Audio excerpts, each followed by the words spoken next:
Welcome to Astana Times Now. I'm your host Asel Stubaldna. In this broadcast, we look at the growing number of e-government users in Kazakhstan, a recent gathering of renewable energy experts in Astana, and the Astana Science Festival, among other stories. Let's get started. The Kazakh government has gone digital. More than 500 government services can now be accessed through the country's e-government website. The number of citizens accessing e-government services reached 8 million in 2019. That is nearly half of the country's 18 million population. Kazakh citizens can register with healthcare providers, schedule a doctor's visit, and apply for marriage certificates, among other services.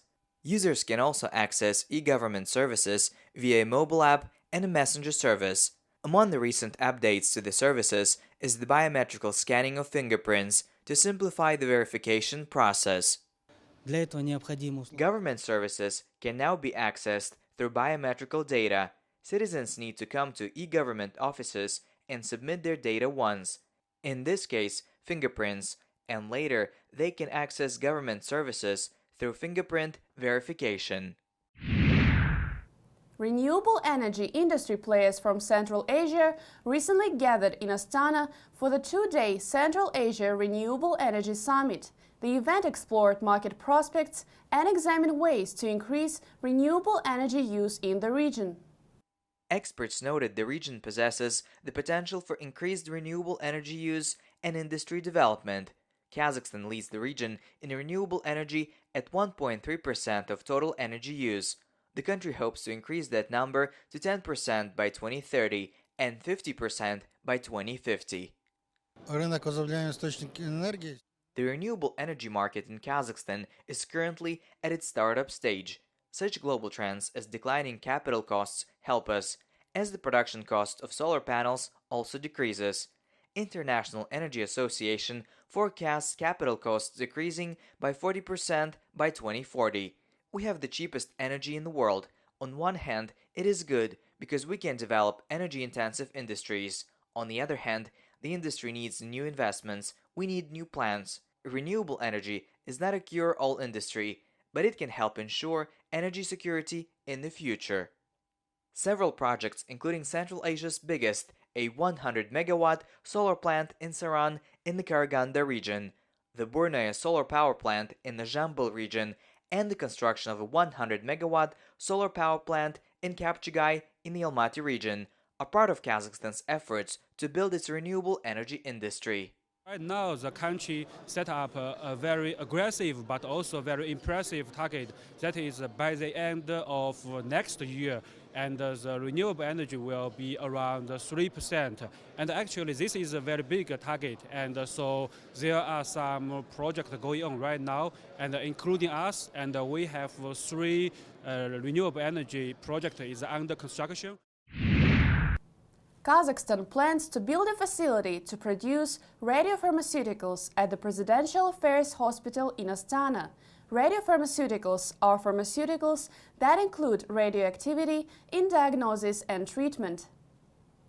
Radiology and nuclear medicine is already used at the Presidential Affairs Hospital for tomography scans to diagnose cancer. The patient is injected with radiopharmaceutical and waits for 40 minutes in waiting room. Then a patient undergoes a scan that can identify if the person has cancer cells or not. The procedure is completely safe and harmless, as the pharmaceutical completely breaks down within an hour after the procedure. The planned radiopharmaceuticals facility will allow the hospital to produce the pharmaceuticals on site. The facility will include a cyclotron, a drug-producing machine, as well as PET-CT and SPECT scans to diagnose cancer at early stages.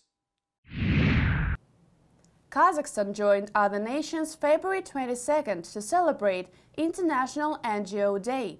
The country marked the occasion with a renewed pledge to allocate $7.9 million in 2019 to support 100 domestic NGOs.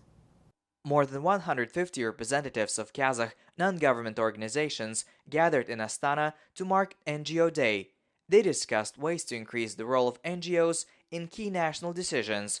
The program also featured master classes.